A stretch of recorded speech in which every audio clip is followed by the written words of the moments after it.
Thank you all for coming this evening. If you are feeling like your seating situation is in any way a violation of the fire code, there are seats in the middle of aisles, so that might be good to look for, or just don't tell the fire. Thank you all for coming this evening. I'm Morna O'Neill. I'm a professor of art history and I'm chair of the art department. And we're really here tonight thanks to students and the conjunction of two Wake Forest projects that speak directly to the motto of Cur Humanitate. On the one hand, we have the fascinating exhibition of recent acquisitions in contemporary art in Payne's Gallery, Escape Velocities, curated by gallery director Paul Bright. The featured works were selected by students who participated in the Reece Student Art Acquisition Program, led by Art Department Professor Jay Curley in collaboration with Dr. Jennifer Finkel of the University Art Collection. Every 3 years, a group of students select contemporary artwork for the Mark H. Reece collection, and this student-driven approach empowers them to contribute directly to the university's cultural landscape. The students who participated last spring selected, among others, Untitled, Dolly 3 by Adebunmi Gbadebo, whose art delves into her lineage and the history of her maternal family at the enslaved at the True Blue plantation in Fort Mott, South Carolina. This site has become a focal point in her practice, a place where she has reconnected with relatives, visited and cleaned her family's graves, explored the fields where her ancestors grew indigo and rice, collected field recordings of the surrounding wilderness, and gathered soil, cotton, water, rice, bones, and archival data to incorporate into her art. She is currently working with students and faculty at Clemson University to create a sculpture that honors the 667 Black and enslaved laborers who transformed Fort Hill Plantation into Clemson University, and whose unmarked burials were identified on the campus grounds. At the same moment that students were selecting this work for the university, Wake Forest continued to interrogate the ways in which its own history is intertwined with the institution of slavery. Attempts to recover, understand, and reckon more fully with that complex past have accelerated in recent years and are collected under the umbrella of the multifaceted Slavery, Race, and Memory Project. This effort extends across and beyond Winston-Salem and the original Wake Forest, North Carolina campus. Since 2016, this project has guided research, preservation, and its implications, and communication, of an accurate depiction of the university's relationship to slavery and its implications across Wake Forest history, including To Stand With and For Humanity, essays from the Wake Forest University Slavery, Race, and Memory Project, edited by Corey B. Walker. Founded in 1834 on a former plantation, the university's early years were bound to the slave economy. In 1860, the university sold 16 enslaved individuals to benefit the institution. The proceeds from this sale were used to establish the university's first endowment. In 2023, President Wente formed the Campus Memorialization Committee to take up the work of creating a campus memorial to honor the enslaved men, women, and children who worked for or were sold to benefit the university. This committee is led by co-chairs Michelle Gillespie and Jose Villalba, and includes faculty, staff, students, and alumni. They are working with the design firm Baskervill out of Richmond, Virginia, through a community-engaged design process. And we hope tonight will be part of that engagement. And it took a coalition of groups to bring this together. The art department, the university art galleries and collections, African American Studies, the Wake the Arts Center, and the Slavery, Race, and Memory Project. This conversation tonight will explore how art can serve as a catalyst, we hope, for meaningful dialogue and social change within academic environments. I'd like to give what I think is the briefest of introductions to our esteemed panelists. I could be up here for many more minutes, but I thought what I would do is to show you a few examples of their work as I introduce them, and then I will hand things over to our moderator for this evening, Professor Rudy Shepherd. So to start with, Endia Beal is an artist and photographer who's known for her powerful, who's known for her power exploration of race, gender, and corporate culture. Her work often focuses on the experience of women of color in predominantly white corporate environments, challenging stereotypes and addressing issues of identity and power dynamics. Most recently, a collaboration with Davidson College in 2022 resulted in Spaces of Comfort through 8 photographic diptychs featuring 16 students. See one here, and here is another. Beal asked participants to reimagine campus life through someone else's eyes. We're honored that she is currently a visiting assistant professor here with classes in art and African American studies. Adebunmi Gbadebo is a contemporary artist known for her work exploring themes of history, identity, and materiality. Her practice incorporates unconventional materials from the True Blue plantation in South Carolina, and she uses techniques like paper making and ceramics to create works that challenge historical narratives and restore Black subjectivity. Her art serves as both a physical and psychic container of memory, employing experimental methods that blend Indigenous crafts with contemporary art. Burt Pinnock is a distinguished architect known for his thoughtful approach to design and community engagement. A leader at Baskervill, Pinnock has dedicated his career to creating meaningful spaces that honor history while promoting social progress. He's widely recognized for his insights on the intersection of architecture, race, and memory, and he shares his expertise, and we've been lucky to hear some of that expertise, through speaking engagements and academic forums across the country. Burt is a fellow of the American Institute of Architects and a member of the National Organization of American Architects and a Virginia AIA 2022 William C. Nolan medalist. And this is a project that he worked on for William and Mary.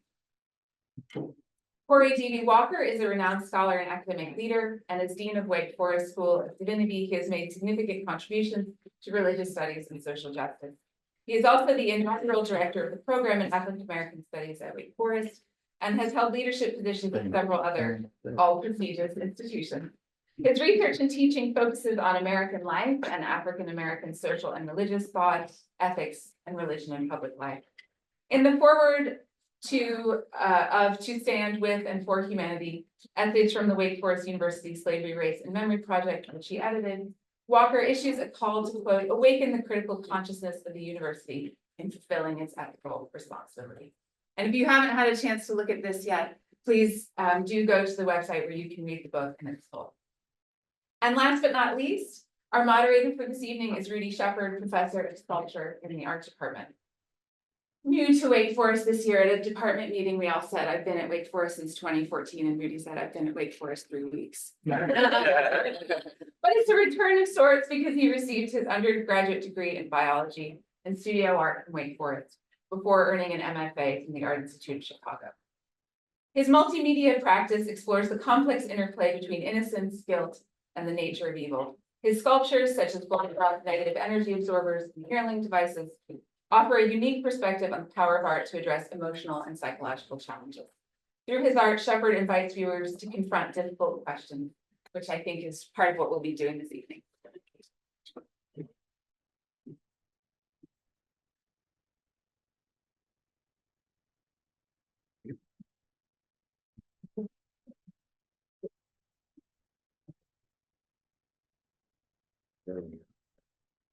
Hello. Can you hear me okay? All right, cool. Thank you all for coming today. The size of this crowd says a lot about, say that, right? If we were sitting in here with 5 people, I think we feel some kind of way about that. So I appreciate you all coming. Even if you're a classmate, you come. And we will have a nice conversation. So they asked me, the wild performance artist, that improvises everything. So we're gonna have to think. So I have some questions here, way too many, a lot of ground to cover. We're gonna try to have a conversation that's free flowing. I have some stuff prepared, but I really wanna open it up to my colleagues to all jump in and respond as topics come up. One thing I wanna read, thank you, Morna, for that amazing introduction. But I wanted to read one thing. I would add one thing to that, which is a quote from President Winty on the website for this project. I think it's a nice introduction to what we're going to try to do today. It says, as an educational institution, we must not be afraid to talk about our past, indeed to educate about it, in order to ensure we learn from it as a community. I believe colleges and universities founded before the Civil War have an obligation to contend with our whole histories, the inspiring and hopeful parts right along with the painful aspects. Right, so this may be a difficult conversation, but I think that it's worth having, and I think that could be an integral part of the process that we're in the middle of here, doing this memorialization project. So just know that your contributions here are part of the history of this whole piece, so thank you for that. So I wanted to start with if you don't mind. Yeah. Bird. My mind's going blank. Like names. Bird. So just a little background on this question. So I teach public art. One of the most exciting classes I took here at Wake Forest was a public art class with David Fenn, my previous professor. And I teach a class, I've been teaching a class like that almost since. And one thing that we do in that class is we look at projects, historical projects over the years, right? And the lessons we can learn from them. Usually we're looking at projects where something went wrong, right? Those are the ones that end up in the history book that we end up talking about. And a lot of why things go wrong, not to say that this is gonna go wrong in any way, but that there are lessons in it, right? Like a lot of reasons projects go wrong is something that it's the process, right? And so I wanted to talk about that almost like as a way of starting this. Like, I wanted to ask you, who've done a lot of projects, what the process has been like here at Wake Forest. Not that it's been bad. I'm not trying to set this up as like, I'm just saying, like, what has the process been like here as it's similar or different than previous projects that you've worked on? I want to say this first, and if you can't hear me, just raise a hand and I'll project better. But I'm going to reflect back on a conversation I had with President Winty when we started this. Oh, there we go. Yeah, there we go. Of what will this process be like? Mm-hmm. And it will be a process defined by those who participate here. That's to say that there is no singular or codified approach to this kind of work. Yeah. I think I see Terry Roger. We talk about, I think Montpelier in Virginia has tried to really give us a framework or a rubric to think about how we do this work. Yeah. The process of this. Yeah. Thus far, it has been amazing with all of those who have participated last year. Thank you, first and foremost, and I expect to see you again as we come back for sure. But there have been times when it's a room of 3 people. Mm-hmm. I will talk to 3 people. I will talk to 300 people. Mm-hmm. I will talk to people who show up. That's the crux of the process. For us is that you show up, right? And then what we design, what we do beyond that is very much driven by those who showed up. Mm-hmm. And that kind of is how it works for all of the work we do, regardless if it's this or museum or office building, whatever. Right. Is that fair? Yeah. Okay. Is that what you experienced? I think you had an opportunity to.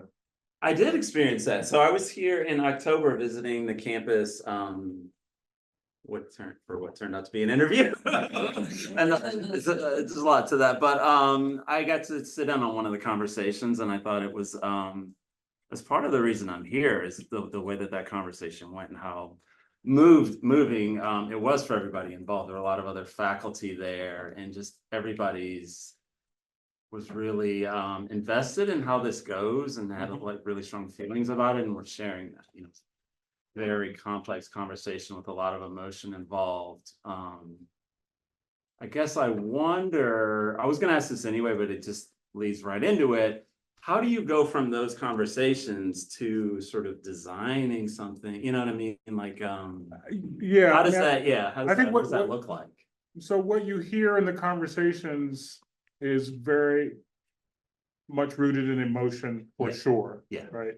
And so we talk about visual impact of other examples of things, but that's really not what drives our design thought. It is really the crux of the emotion and the feeling and the participation in that space of people. And so our job will be to come back, and I'm just going to show you a bunny hut, but tell you why the bunny hut is a response to what you told me. Mm. And that's our goal, is to create something that gives you an opportunity to buy in, connect and own the thing that we're gonna do. It's a little nebulous. I'm old school. I believe in art and architecture as an integrated sort of approach. Ooh. I feel like I should open it up to other people. I can keep going with you, but I have, actually, Adebunmi, I wanted to kind of maybe, ask you kind of similar question. The work that, first of all, I have a question, just almost like on a personal level. How did you find out all this information about your family and your heritage? Because I don't know any of this information.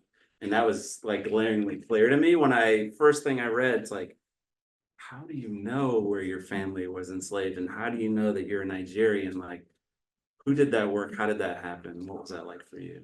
Almost to start, yeah. Well, I knew I was Nigerian all my life because my dad's Nigerian. So Oh, okay. that was an easy investigation. Okay. I just had to From Nigeria. conscious. Oh, But pull your work up. But yeah, so a major core of my work deals with my connection to True Blue Plantation, which was a former rice and indigo plantation about 45 minutes from Columbia, South Carolina, or USC. And actually some of my enslaved ancestors built homes on USC's campus that are used as student housing. But my mom, like she's passed, but my mom shared like once that we had a family reunion on the plantation when I was a baby, so I don't have a conscious memory of that. But maybe around 2016, my family started planning another kind of family reunion at True Blue, and that was like kind of the first time where it really hit me that we had this connection to this plantation, which is a real rarity, like being African American in this country.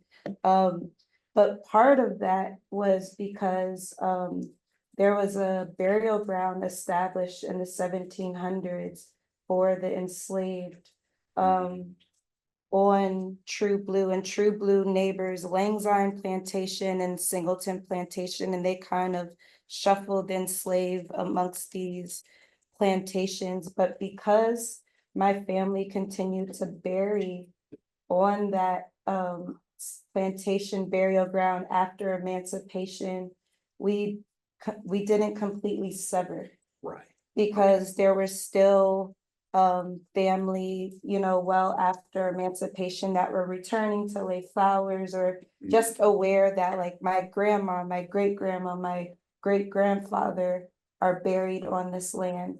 So like the burial ground, which is in the woodlands, you like just thinking of the kind of geography of these spaces, like cut land is the valuable land. That's the land where you grow the crops, but the woodlands becomes like kind of this space of lesser value to the enslaver, but to the enslaved, these woodlands become these like fortresses of or I call them even invisible institutions, where the enslaved is able to bury their loved ones and have a connections to their ancestors and enact their kind of spiritual practices from Africa. And so it became this sacred space, and because of that burial ground, our family like kind of never severed.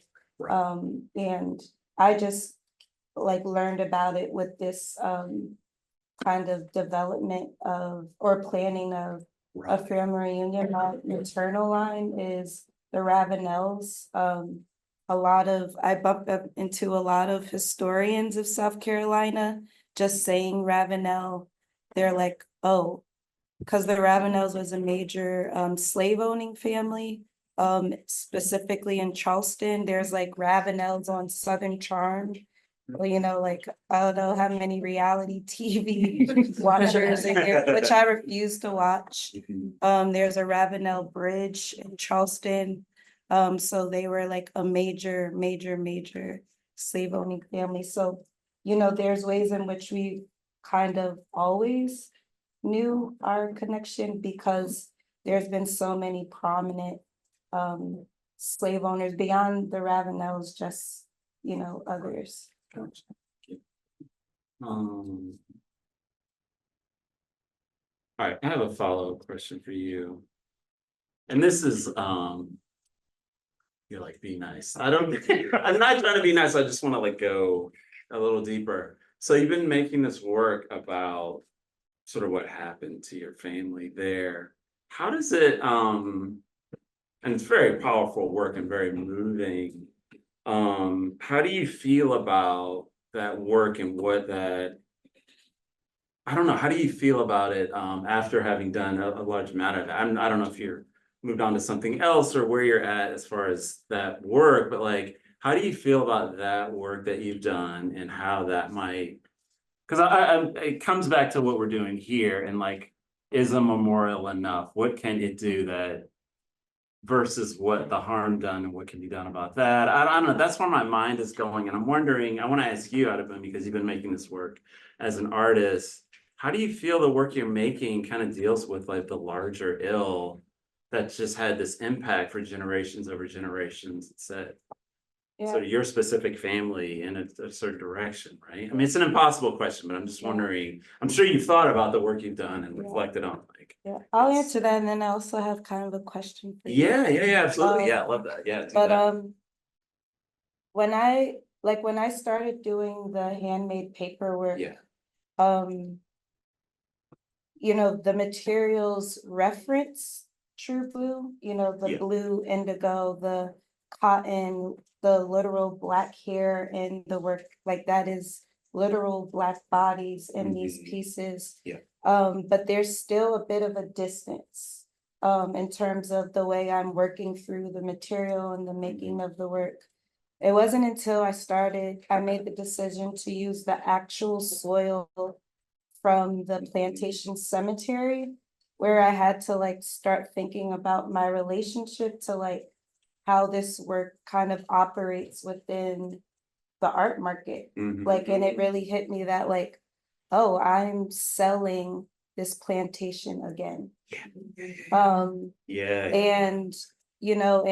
who is buying it? A lot of institutions, and how were they formed? And like there's these colonial histories that kind of form, became the foundation of how, whether it be museums or like institutions like this, like they're the ones buying it. So I feel like it kind of shifted my relationship or my responsibility as an artist. And I realized that it can't just be about making, like, so part of the money that I receive from a sale of a work, I give back to descendants and family members who are doing physical work on the burial grounds, to care for markers, to do cleanups. I participate in cemetery cleanups myself. I like literally talk to my family and how I could be a better support, so that I'm not just creating this process of extraction, but that like the work that I'm producing that's taking from this land is literally being funneled and channeled back in. But like, hold on, before you move on, I just wanted to say, I was reading about your work and the process, and I was like, you're also taking the land back like one handful at a time. Like you can say, oh, I'm selling it, but you also are sort of reclaiming what's, you may have some claim to. So there's like something super powerful and literal about that I just love. Claiming, stealing. Pass it on. Go with your question. Go ahead. But like in a practice of like memorialization, like me being a descendant, like it's interesting because like I am a descendant, but then there's been family that's been doing work on the land much longer than me. So I also have to be responsible to them that the work I'm doing doesn't cause harm to them. But like in the quote that you read of like there's a part that talks about like community, and you were talking about like who is showing up to do the work, and just the work of memorialization, like for me, I feel like a lot of these projects are a lot of times maybe like top down, like boards or committees of like kind of important and powerful people connected to finance, like initiate them. So like, and sometimes descendant communities are ignored or are responding to things that are established. So I guess my question is around like, how do you define and what is the process that you go about kind of making intentional communities that you're working with to do this work? Whether it be like students or descendant, like what does, how do you define that? And That's a great question. I mean, and I don't know if you want, Yeah, see what answers shuffling in your mind. Which I think defining community in any of these spaces, and we have a number of projects that are actual bearing grounds, but there are no direct descendant connections that we're aware of right now. So it's trying to build descendant representation from within the community that are engaged in this work and who want to speak for it. It's hard though, because at least you sort of, I feel like we've run up against that thing of, and I'm gonna say this, every time we get in trouble, is like, there's a Black woman gonna save us. So, right, we're trying to build that off of that a lot, but it is important because, as you say, a lot of these feel top down, but I don't think they actually are. I mean, for example, UVA, William and Mary, Emory, and I'm gonna ask you to speak about Wake, are actually came from the bottom up until the pressure was, let's do something, right? And so I think that is more how it happens, but it's just that that's not the part we sort of recognize and see at the beginning. And then in this instance with Wake, we have tried to connect with the community in Wake Forest. I think we characterize it as, you know, not the community left behind, but the other partner, right? That's there. It's work, but here is unique. I mean, that's there's a distance between these communities that we are trying to bridge with this work as well. Right. But yeah, I mean, yeah, here, I just want to know how it started here. Turn it on. Not, Click it, yeah. Oh, I don't know if it's dead or, yeah, it might just. oh, there's a green light. hey, Yeah, we are, cool. all right. These are interesting set of questions that I think we got to put into a different perspective.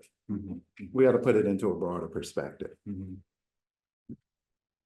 The transactions of the Atlantic, the transactions of culture, commerce, and capital in the modern world created the modern world in which we have. So we can't think of modernity outside of thinking of transatlantic slavery.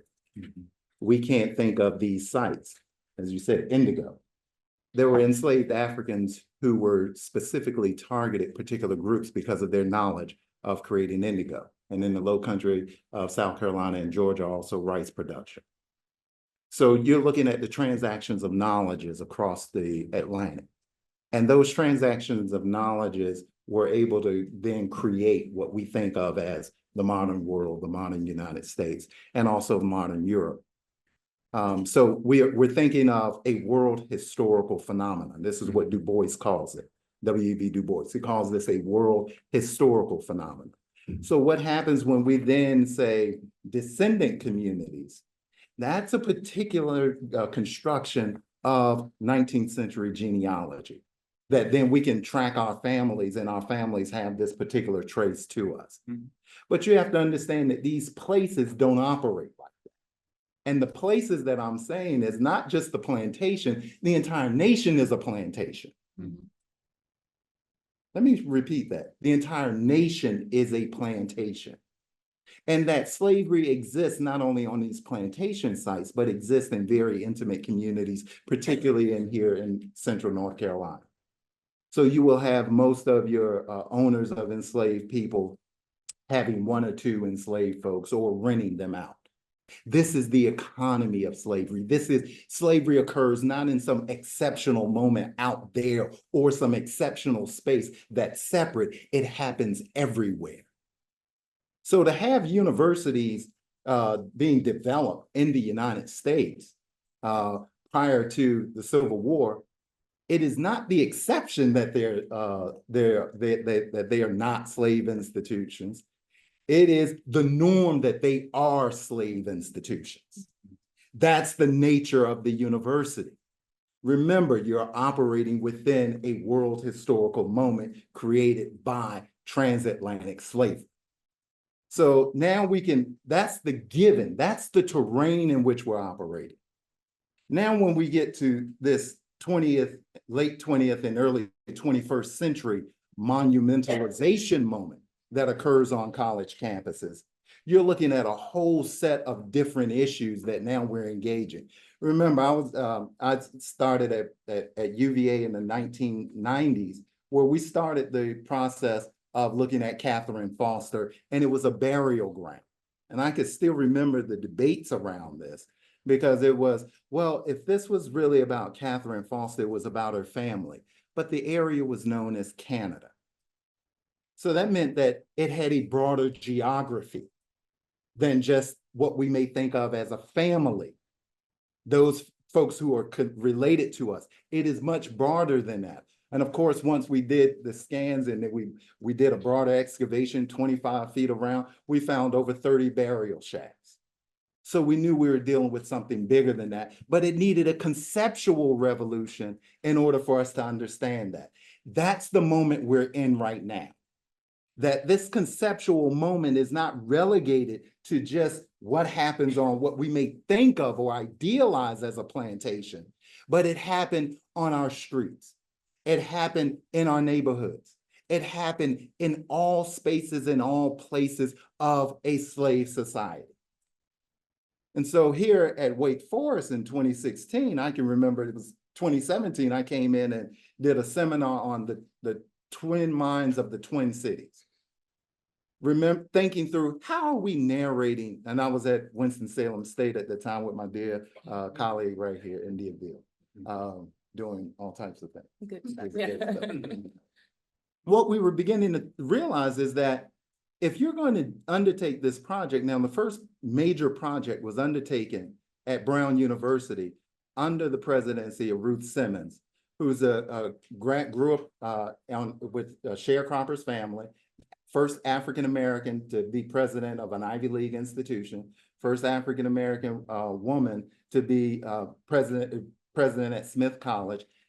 Ruth Simmons had the audacity and the intellectual courage to say that this is going to be something that Brown starts. And she did this in 2002 at the height of a moment where folks were like, no, we're not going to do this. She did it. So all of these studies go, when we think of coming from the ground, it really came from the ground up. But Ruth just happened to be the president of Brown University. And of course, Brown goes through, and Brown is in Providence, Rhode Island. Oh, this is in the north. Extensive connections to the institution of slavery. This isn't a Southern phenomenon. This isn't just a United States phenomenon. This isn't a Western phenomenon. This is the foundation of the modern world. We can't think outside of it. So Brown moved from 2002 to when we got the slavery and justice report, and with Jim and them around 2008, we didn't get a monument until 2014 with Martin Puryear. And that was placed on the front lawn of Brown University. But it took a huge conceptual revolution, and it took a Hurricane Katrina, to actually enable folks to begin to think that the condition of chattel slavery in the modern world, particularly in the US, was a crime against humanity. And it was debated in the Slavery and Justice Committee. This is what Brenda helped to negotiate and navigate. Brenda Allen, who's now president at Lincoln University, historically Black college in Pennsylvania, outside of Philadelphia, 45 minutes. When you think of crimes against humanity, we're thinking of a post-World War II phenomena coming out of the Holocaust, the Jewish Holocaust in Germany. But when you think of crimes against humanity, and then what we saw in Hurricane Katrina, that's when the committee said, this is it. This is what we're seeing, and we see this historically. It isn't just one thing, it is multiple events throughout history. So coming to Wake Forest, these conversations are building off of that genealogy at universities.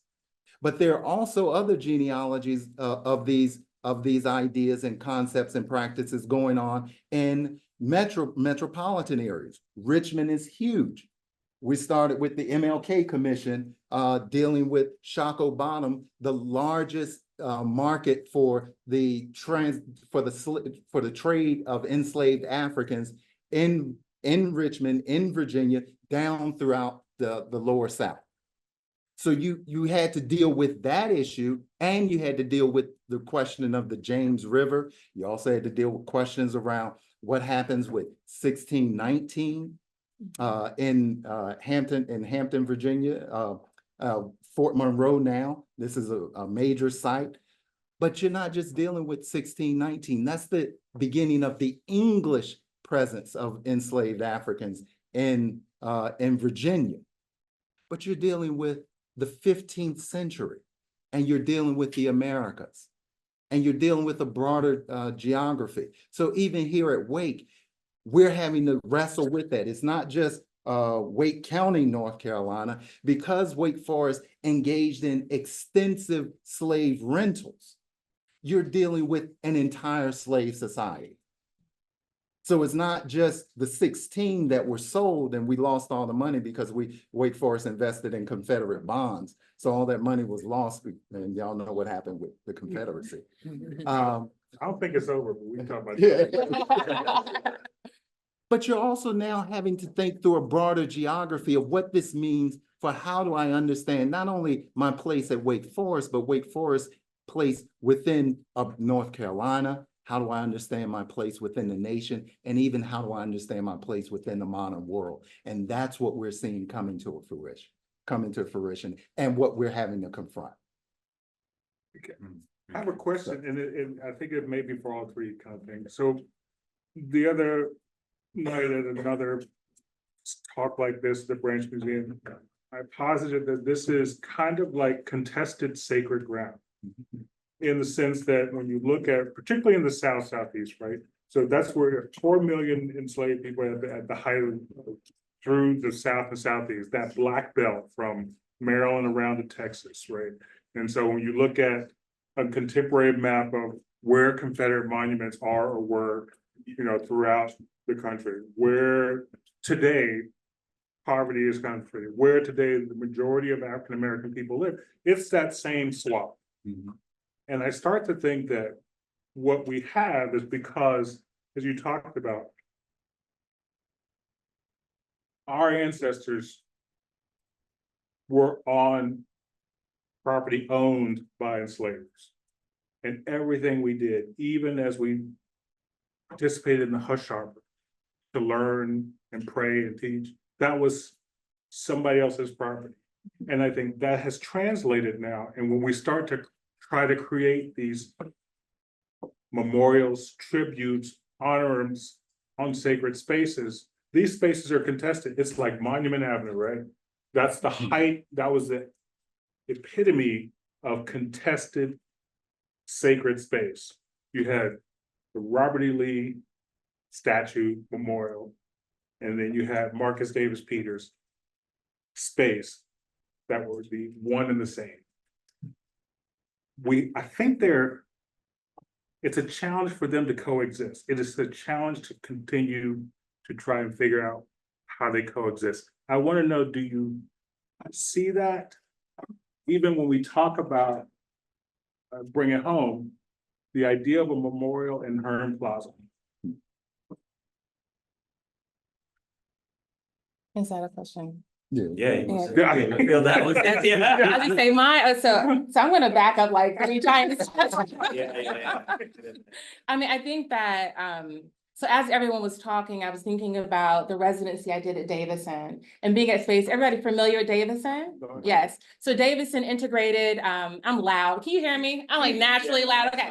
So Davison integrated men in the late 60s, African-American men, and women in the late 70s, so going into the 80s. So predominantly white men were at Davison, and they asked me to do a project around belonging at the institution, right? And so thinking about the number of slaves that were rented, similar to Davison, 80% were women, Black women that worked at Davison, this all male school, okay? So bringing an African-American woman into that space and asking me to create a project around belonging was really interesting. And when we talk about process, right, what does that look like? And I think as an institution, it's important to understand that this process has to be fluid, right? It has to be unrestricted in every way imaginable. So they brought me in, they said, you know what?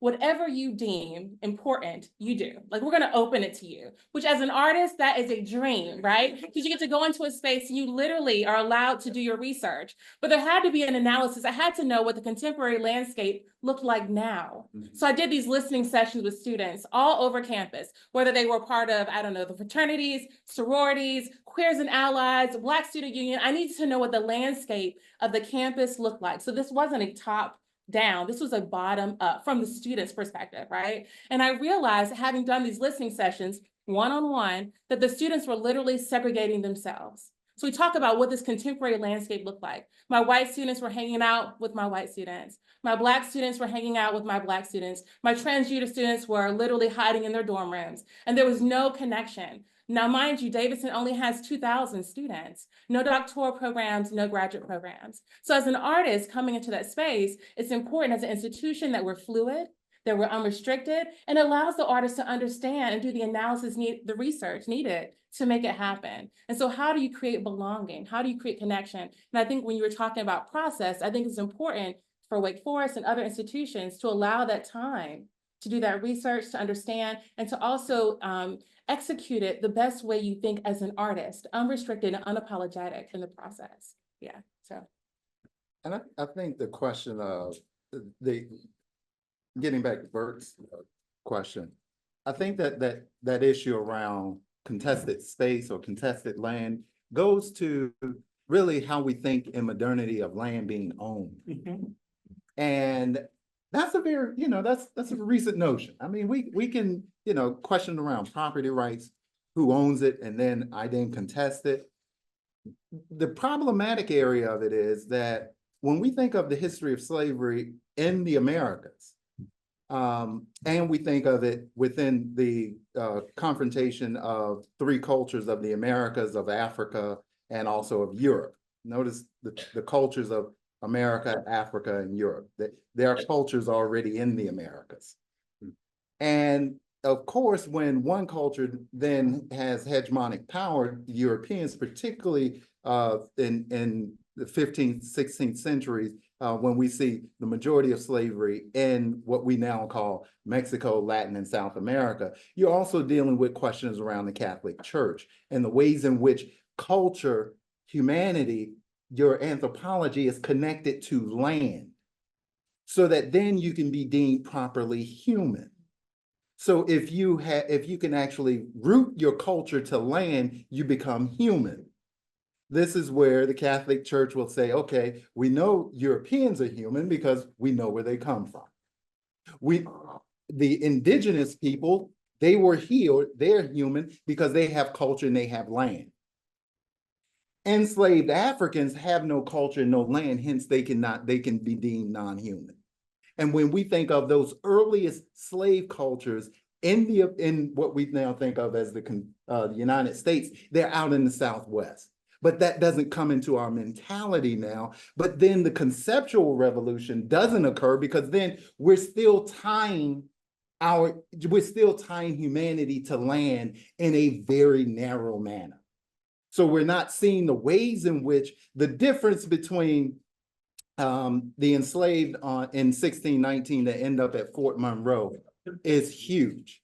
It is coming out of the Port Luanda in what we now know as Angola, coming there to Veracruz in Mexico, where you begin with close to 2,000 enslaved Africans and you end with roughly around 1,100. So there are 800 to 900 where we don't have any account for, moving from Luanda to Veracruz.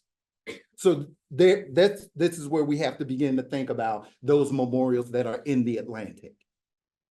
Now to get from Veracruz to Fort Monroe, you're also moving through the Caribbean.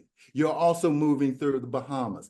And this is how you get the 20 and odd Africans that are then dropped off in Fort Monroe. That is a stop in a larger transactional trade of human flesh. We have yet to confront the flesh of slavery.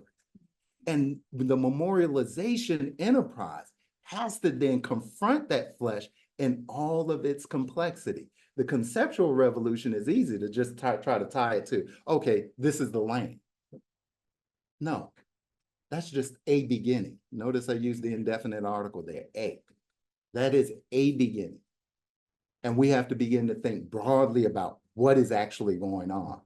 And that's the educational process that has to go in. Even when we did it, UVA has Catherine Foster, the new memorial, but they also, the students created a memorial at Gooch Dillard in the 1980s where enslaved Africans' burial grounds were found.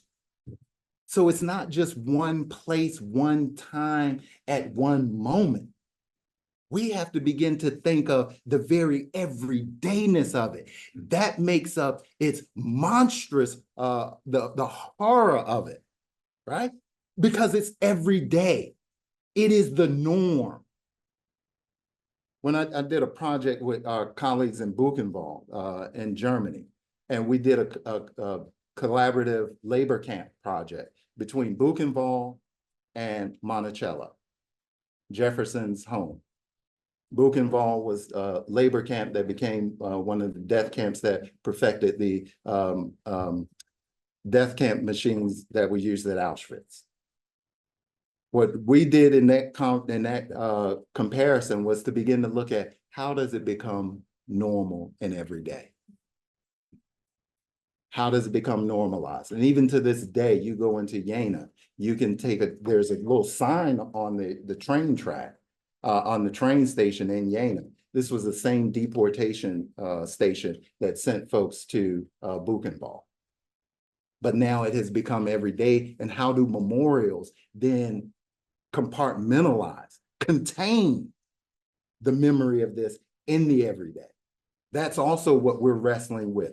Is it containing it and not forcing us to confront a slave society?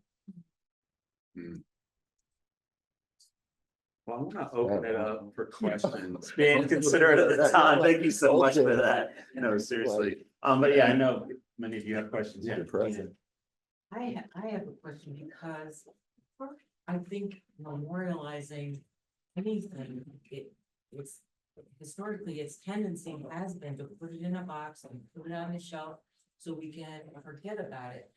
And I also think art is sometimes asked to do too much. Right. Yeah. Yes. You know, like as much as I love Priere, I wonder, did it take care of, you know, things that, you know, so I mean, it's not even a question, it's just a thought that sometimes, you know, by working so hard and getting to this idea, I just don't think it can be finished with a memorial. Yeah, I mean, that's one of my big questions. Like, if I were to come in here, me with one question, this is an individual, like, is a memorial enough? Like, what literally has been done? You know what I mean? It will never be enough. From one, I just want to sort of play with language a little bit here. Yeah. We tend to approach this as speaking of an artifact, something that we collectively will create. Because I think when we say memorial, we already put ourselves into a mental space of it is done, right? But I think it has life in its creation, the process by which we do it. It becomes an artifact on the land, in the space kind of thing, and it has to have contributing life afterwards. It has to become part of the quotidian activities of the university, the community and beyond. And so how we do that myriad of ways, but it can't just be the thing. Because I think to your point, that it is not intended to be reparative of any kind of injustice in that way. It is meant to be a catalyst for helping us keep things to move forward. So I think coming up with what do we want this to do? What, you know, what is the endpoint? What is the success place? You know? I mean, just think of the ways in which memorials operate in our society. They are there to educate us, to form us into certain types of citizens and subjects, and also to provide us with particular worldviews that orient us and that then develop our conceptual frameworks. We have memorials all around us every day. This building is named Scales. It's a memorial. Tribble. Bad memorial. Hearn Plaza, memorial. Universities are memorial spaces. Names of streets are memorials. And so memorials help orient us every day. And then there's also ways in which we have to puncture the ways in which memorials enable to puncture our conceptual frameworks. We live within an entire society of memorials. The question we're asking here is, how do we then think through the ecology of memorials here at Wake Forest to then puncture the memory to open up space for another type of thinking, another type of being in the world, and another way of existence? And I would like to add, like, as an artist, I think through my practice, I've learned that I think it's forced me to like really expand like what I consider a memorial. Like for instance, with you talking about like how these knowledges were literally transported across oceans, lands, you know, and when Africans were literally taken and removed from everything, what they couldn't take is the knowledge, the intelligence, the culture of the land, of these crops, that they brought with them to the Americas to literally build these plantations. So I see our bodies, like I'm a memorial, you know, like my cousin Jackie, who is the family historian who carries the knowledge of ancestors and is doing memory work. He is a memorial. That church pew from 1890 that my